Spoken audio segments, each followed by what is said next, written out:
बलिप्रतिपदेच्या पाडव्याच्या शुभेच्छा. खरं तर आज तयार होऊन जरीकाठी साडी घालून पूजा वगैरे करून काहीतरी शुभ कार्य सुरू करायचं असतं, पण आज माझा दिवस सकाळी थोडा गार्डनिंगमध्ये वगैरे गेला.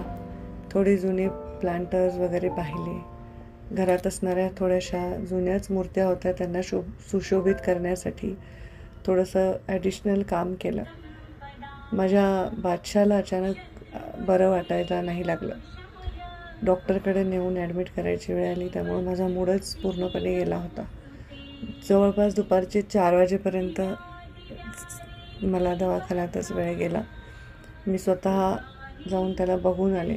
मन कासावीस झालं, पण तरीही मी धीर ठेवून त्याच्यासाठी प्रार्थना करण्यासाठी परत घरी आले. मी सकारात्मक मनाने हा व्हिडिओ बनवला. शेवटी सकारात्मकताच आपल्याला टिकवून ठेवते, आपल्याला सगळ्या गोष्टींना सामोरं जायची शक्ती देते. बरोबर आहे ना? नमस्कार. आज पाडव्याच्या बलिप्रतिपदेच्या तुम्हाला खूप खूप शुभेच्छा.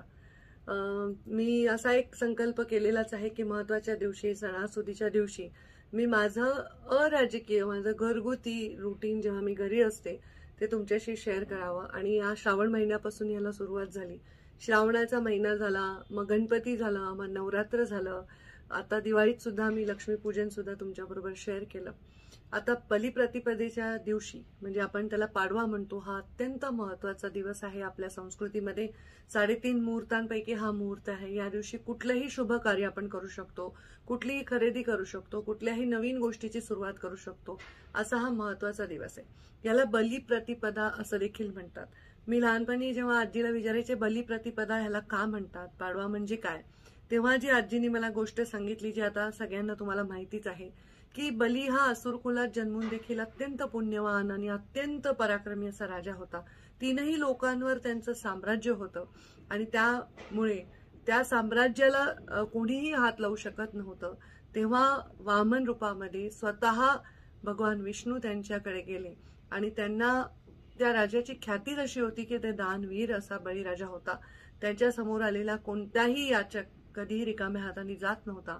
तेव्हा त्या वामनरूपी विष्णूंनी त्याला मागणी केली की मला काहीतरी दान दे, मी तुझ्या दारामध्ये आलोय. तेव्हा बळीराजांनी सांगितलं तुला काय पाहिजे.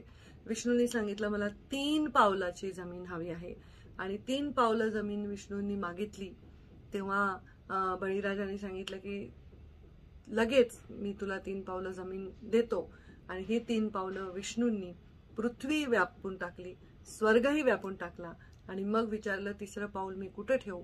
दानवीर असा बळीराजा इतका स्वतःच्या शब्दाला पक्का होता की त्यांनी सांगितलं हे 3रं पाय तू माझ्या मस्तकावर ठेव. त्यांच्या त्या सगळ्या स्वभावाला, त्याच्या त्या समर्पणाला म्हणजे समक्ष बघितल्यानंतर स्वतः विष्णूंनी असा त्यांना आशीर्वाद दिला की पाताळ लोकामध्ये नेहमी तुझं राज्य राहील आणि त्याचा द्वारपाल म्हणून मी स्वतः काम करेन. अशी सगळी आख्यायिका आहे. आणि त्यामुळे बळीराजा, आज म्हणतात इडा पिडा टळो बळीचं राज्य येऊ, असं आपण म्हणत असतो. आपला बळीराजा शेतकरी आहे आणि तो बळीराजा आहे, त्याचं 3ही लोकांवर खरं तर म्हणजे वास्तव्य आहे. 3ही लोकांवर त्यांचं राज्य आहे. प्रतीक बघा किती योग्य आहे.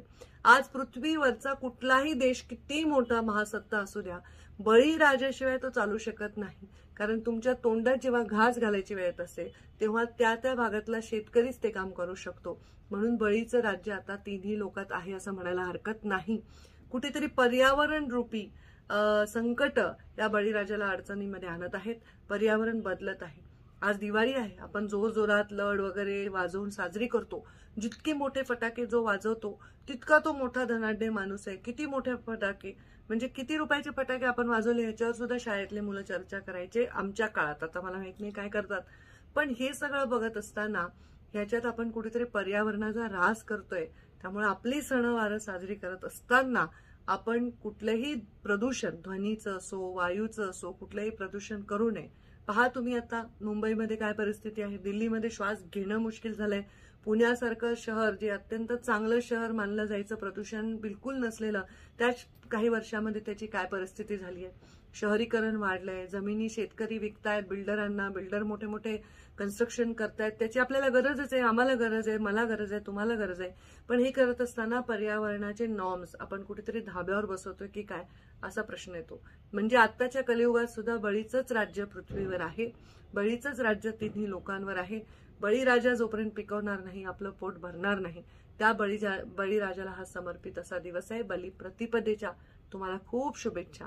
आज सकाळची पूजा मी नाही पाठवू शकले, कारण माझा लाडका बादशाह जो मधून मधून व्हिडिओ दिसत असतो तुम्हाला, तुम्ही नेहमी सांगता की ताई, कोणी म्हणतं कौतुकही करतं, कोणी म्हणतं हा मध्ये का दिसतोय, पण तो आमच्या घरामध्ये फार आम्ही प्राण्यांवर प्रेम करतो.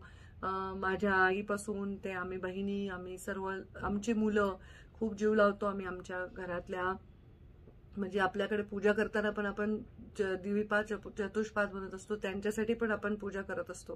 तर आमच्यावर खूप आमचा जीव आहे. आज त्याला बरं नाही आहे आणि दुर्दैवाने सकाळी त्याला ऍडमिट करावं लागलं, त्यामुळे माझ्या जीवाची खूप घालमेल होती, माझं लक्ष कशात लागत नव्हतं. परत मी घरी आले, मी प्रार्थना केली त्याच्यासाठी, त्याच्या हितासाठी. आपण असा जीव आपल्या आजूबाजूच्या झाडांना, आपल्या प्राण्यांना, आपल्या लोकांना लावलाच पाहिजे. तर आजचा दिवस फार महत्वाचा आहे. त्यामुळे सकाळी काही लोकांची मला बोलता आलं नाही, फोन कट करावे लागले, कारण त्याला ऍडमिट करण्याच्या ह्याच्यात होते मी. त्यांच्याशी आता मी संध्याकाळी संपर्क साधेन. लवकरच तो बरा होईल अशी मी ईश्वरचरणी प्रार्थना करते. ही दिवाळी, हा पाडवा तुम्हाला चांगला जाओ ही पण प्रार्थना करते. आजच्या दिवशी तुमच्या आयुष्यातून शुभ कार्य घडो आणि तुमचं जीवन सुख, समृद्धी, समाधानाने भरभरून जाओ, हीच माझी ईश्वराच्या चरणी प्रार्थना. इडा पिडा टळो, बळीचं राज्य येवो. श्री महालक्ष्मी नमः. ओम श्री महालक्ष्मी नमः. ओम श्री महालक्ष्मी नमः. ओम श्री महालक्ष्मी नमः. ओम श्री महालक्ष्मी नमः. ओम श्री महालक्ष्मी नमः. ओम श्री महालक्ष्मी नमः.